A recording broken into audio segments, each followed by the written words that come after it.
नमस्कार। लक्ष्य PSC academy और लक्ष्य विद भावेश गजपाल के इस YouTube चैनल पे आपका पुनः स्वागत है। यदि आप चैनल पे नए हैं तो चैनल को सब्सक्राइब जरूर करें, साथ ही बाजू में बेल आइकन को प्रेस करके उसे ऑन मोड पे रखें। उसे ऑन मोड पे रखेंगे तो आपको नोटिफिकेशन तुरंत प्राप्त होते रहेगा। इसके अलावा आप मेरे टेलीग्राम चैनल में जाकर टेलीग्राम चैनल में जुड़ सकते हैं। लक्ष्य विद भावेश गजपाल सर्च करें वहां पर, ताकि आप वहां पर जुड़ पाए।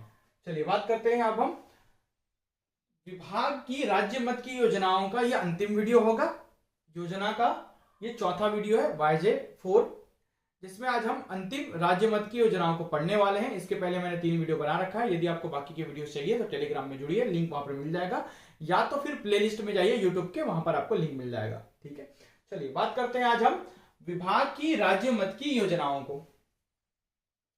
तो इसके पहले हमने बाकी सभी योजनाओं को बारी बारी से कंप्लीट कर लिया है। आज हम पढ़ेंगे महतारी जतन योजना के बारे में। तो महतारी जतन योजना, जिसका विभाग है महिला एवं बाल विकास विभाग। ठीक है, उद्देश्य क्या है महतारी जतन योजना का? तो इस योजना का उद्देश्य गर्भवती महिलाओं के लिए पौष्टिक आहार उपलब्ध कराना, जिससे उनके स्वास्थ्य के साथ साथ उनके गर्भ में पल रहे शिशु की सेहत भी स्वस्थ रहे। ये उद्देश्य है प्रमुख किसका भाई? महतारी जतन। महतारी मतलब मां, उसका जतन। ठीक है, तो महतारी जतन योजना उसका उद्देश्य को ही पूछ देता है, क्वेश्चन बना कर दे देगा। ठीक है, या तो कूट में दे देगा। तो योजना के क्या क्या लाभ हो सकते हैं? योजना के तहत आंगनवाड़ी केंद्र, ठीक है, के माध्यम से आकर्षक थाली, ये याद रखेंगे शब्द को, आकर्षक थाली गर्भवती महिलाओं को पृथक पृथक मेन्यू अनुसार अलग अलग दिन अलग अलग चीजें की जा रही है, प्रदान की जा रही है, जिसमें चावल, दाल, रोटी, जो होते हैं रसदार व सूखी सब्जी, मतलब तरी वाले और सूखी सब्जी, अचार, पापड़, सलाद आदि प्रदान किया जाता है। इसको बोलते हैं आकर्षक थाली।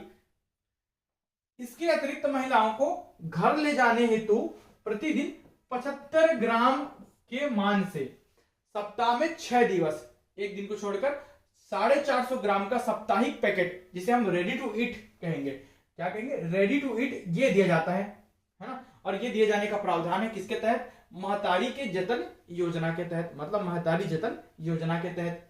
योजना हेतु संपर्क सूत्र कौन कौन होंगे? आंगनबाड़ी कार्यकर्ता होंगे, मितानिन होंगे, स्वास्थ्य कार्यकर्ता होंगे। ठीक है, चलिए बात करते हैं आगे। तो महतारी जतन योजना के अंतर्गत आकर्षक थाली की प्रतिदिन की जो रेसिपी है वो यहाँ पर शो हो रही है, नई रेसिपी है। ठीक है, जिसमें आप 2 रोटी, गेहूं एवं पिसाई सहित दर जो है आपको नजर आ रहा है।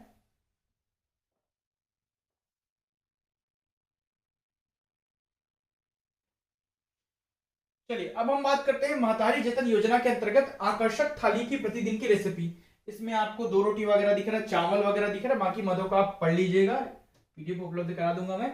इसके अलावा मिक्स दाल है ना, रसेदार सब्जी जैसे सोयाबीन, बड़ी, चना वगैरह, हरी ताजी सब्जी, स्थानीय स्तर पर उपलब्ध जो सब्जी है ना, और ये सभी प्रकार की चीजें, और फर्टिफाइड जो होते हैं तेल होते हैं, अचार, पापड़, सलाद, मसाला वगैरह, गुड़ और ईंधन व्यय, ये सभी उपलब्ध कराया जाएगा।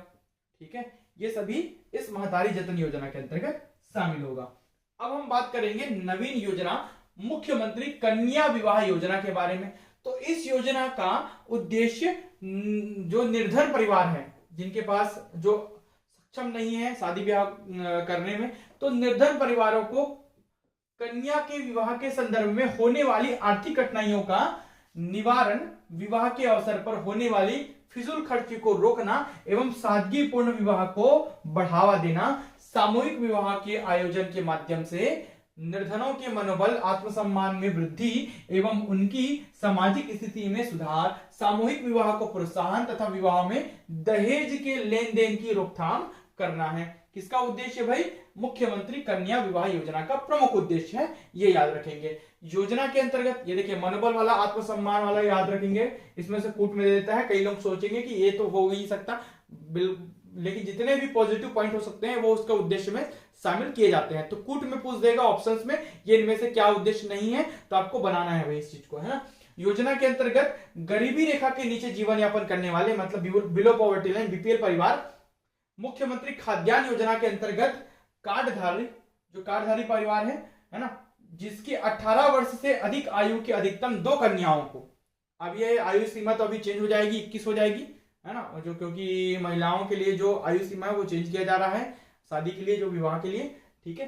तो परिवार की 18 वर्ष से अधिक आयु की अधिकतम 2 कन्याओं को 11,500 रुपए की आर्थिक सहायता, अधिकतम 2 कन्याओं को सामग्री के रूप में 1,000 रुपए बैंक ड्राफ्ट के रूप में दिए जाते हैं, तथा सामूहिक विवाह योजना पर प्रति कन्या राशि रुपए लगभग 2,500 रुपए तक व्यय की जा सकती है, ठीक है।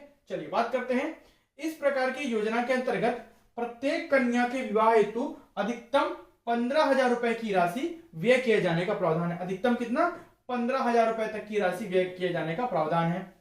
राज्य शासन द्वारा मुख्यमंत्री कन्या विवाह योजना के अंतर्गत विधवा, अनाथ, निराश्रित, मतलब जिनका कोई आश्रय नहीं, आश्रित नहीं है, कन्याओं को भी शामिल किए जाने का निर्णय लिया गया है। ये महत्वपूर्ण बिंदु है, इसमें ये भी शामिल है, ठीक है। केवल कुमारी नहीं, इसके अलावा विधवा, अनाथ और निराश्रित भी शामिल है। इसके साथ ही वित्तीय वर्ष 19-20 से योजना के अंतर्गत प्रति कन्या 25,000 रुपए की राशि व्यय किए जाने का प्रावधान किया गया। ये बढ़कर कितना हो गया? 15 से 25 हो गया। अधिकतम कितना? 25,000 रुपए तक की राशि व्यय करने का प्रावधान है, ये याद रखेंगे।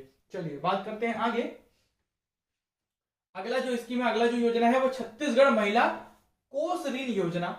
तो छत्तीसगढ़ महिला कोष द्वारा महिला स्व सहायता समूहों को आसान शर्तों पर, ठीक है, ऋण उपलब्ध कराने के लिए ऋण योजना का संचालन दिनांक 15/8/2003, ध्यान देंगे डेट को, तिथि याद रखेंगे, से किया जा रहा है।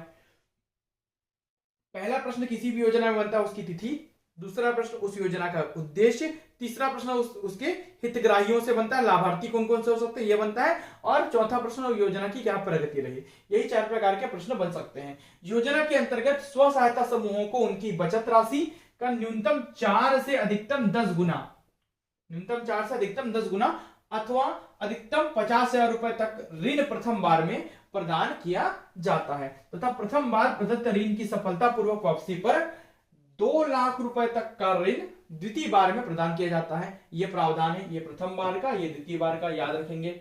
योजना के तहत छत्तीसगढ़ महिला कोष द्वारा महिला स्व सहायता समूहों को 3% साधारण वार्षिक ब्याज दर पर ऋण उपलब्ध कराया जाता है। ऋण की वसूली आसान 24 से 26 मासिक किस्तों में होती है, ठीक है। यौन व्यापार में संलिप्त महिलाओं एवं HIV पीड़ित महिलाओं को शासकीय चिकित्सक द्वारा प्रदायित चिकित्सा प्रमाण पत्र के आधार पर आर्थिक गतिविधियों से जोड़े जाने हेतु प्राथमिकता के आधार पर पात्रता की अन्य शर्तों पूरा करने पर ऋण प्रदान किया जा सकेगा, ठीक है।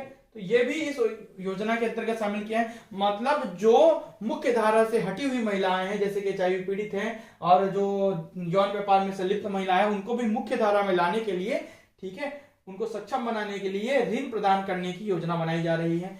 इस महिलाओं को जिला प्रबंधक छत्तीसगढ़ महिला कोष के माध्यम से प्रस्तुत प्रस्तावों पर जिला कलेक्टर उपरांत स्वीकृति कौन देगा? जिला कलेक्टर देगा, याद रखेंगे। इन महिलाओं को स्वीकृति कौन करेगा? प्रमाण पत्रों के लिए, ठीक है। तो स्वीकृति कौन देगा? कलेक्टर देगा। तो जिला कलेक्टर स्वीकृति उपरांत 10,000 रुपए का व्यक्तिगत ऋण 3% साधारण ब्याज की दर पर उपलब्ध कराए जाएंगे, ठीक है। इस कराए जाने का प्रावधान है। कितना? 10,000 रुपए। इन महिलाओं द्वारा स्व सहायता समूह का गठन किए जाने पर समूह को 1 लाख की राशि, ऋण राशि कितना? 3% साधारण ब्याज की दर पर स्वीकृत की जाएगी। यह ऋण जिला कलेक्टर के अनुमोदन, मतलब जिला कलेक्टर पास करेगा, के अनुमोदन से जिला प्रबंधक प्रदान करेंगे, ठीक है। योजना के तहत अन्य शर्तें यथावत रहेंगी जो भी उसमें शामिल है। वर्ष 2017-18 से तृतीय लिंग, मतलब ट्रांसजेंडर हितग्राही हैं भी जो है वो इस के लाभार्थी होंगे, इसमें शामिल किए गए हैं। किनको? ट्रांसजेंडर्स को भी, तृतीय लिंग को भी, ठीक है। तो ये इस योजना के लिए अच्छी बात है। अब बात करते हैं सक्षम योजना की। मुख्यमंत्री सक्षम सुरक्षा योजना छत्तीसगढ़, ठीक है। सक्षम योजना क्या? छत्तीसगढ़ की महिला कोष द्वारा 2009-10 में सक्षम योजना आरंभ की गई है। महिला कोष द्वारा ही आरंभ किया गया 2009-10 में, ठीक है। इस योजना में गरीबी रेखा के अंतर्गत जीवन यापन करने वाली ऐसी महिलाएं जिनके पति की मृत्यु हो चुकी है, याद रखेंगे, यह प्रमुख बिंदु है, पति की मृत्यु हो चुकी है, अथवा 35 से 45 आयु वर्ग की अविवाहित महिलाएं, अथवा कानूनी तौर पर तलाकशुदा महिलाओं को स्वयं का व्यवसाय आरंभ करने हेतु आसान शर्तों पर 1 लाख रुपए तक का ऋण प्रदान किया जाता है।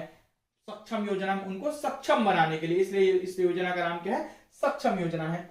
योजना के अंतर्गत विधवा, कानूनी तौर पर तलाकशुदा, ठीक है, एवं अविवाहित महिलाओं को प्राथमिकता दी जाती है।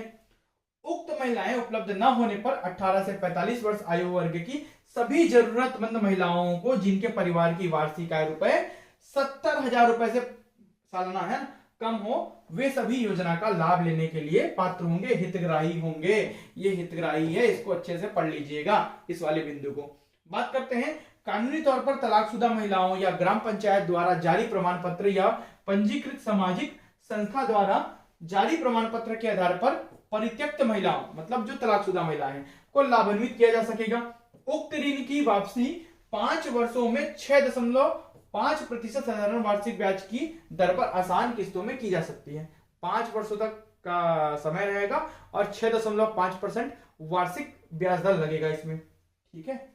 वर्ष 2017-18 से यौन उत्पीड़न, HIV पॉजिटिव एवं तृतीय लिंग, जिसे हम ट्रांसजेंडर बोलते हैं, हितग्राही भी इस योजनाओं का लाभ लेने के लिए पात्रता रखेंगी, ठीक है।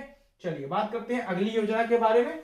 तो अगली योजना है नारी निकेतन। सभी राज्य मत की योजना है और आज राज्य मत की योजनाएं पूरी खत्म हो जाएंगी। 4 वीडियो में पूरी राज्य मत की जितनी भी योजनाएं हैं उसको मैंने खत्म करा दिया। इसके बाद केंद्र प्रवर्तित योजनाओं को हम पढ़ेंगे, ठीक है, अगले वीडियोस में। तो नारी निकेतन अनाथ, विधवा, निराश्रित, है ना, तिरस्कृत, परित्यक्त महिलाओं को आश्रय व सहारा प्रदान करने तथा निःशुल्क परिपालन व पुनर्वास के लिए प्रदेश में 3 नारी निकेतन, कितने, 3 नारी निकेतन का संचालन रायपुर, अंबिकापुर और दंतेवाड़ा, सेंटर में, ऊपरी हिस्से में और निचले हिस्से में किया जा रहा है।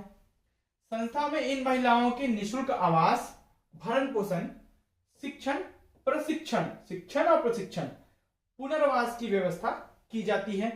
जैसे कि आप फोटो देख रहे हैं।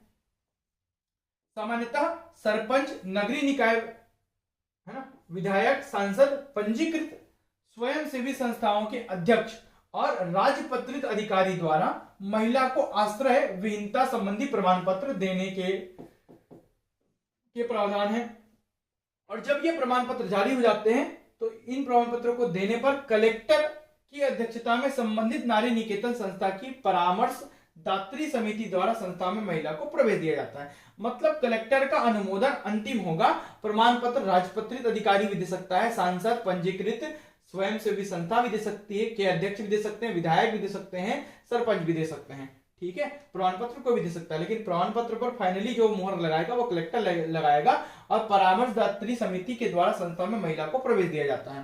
किसमें, नारी निकेतन में। चलिए बात करते हैं आगे।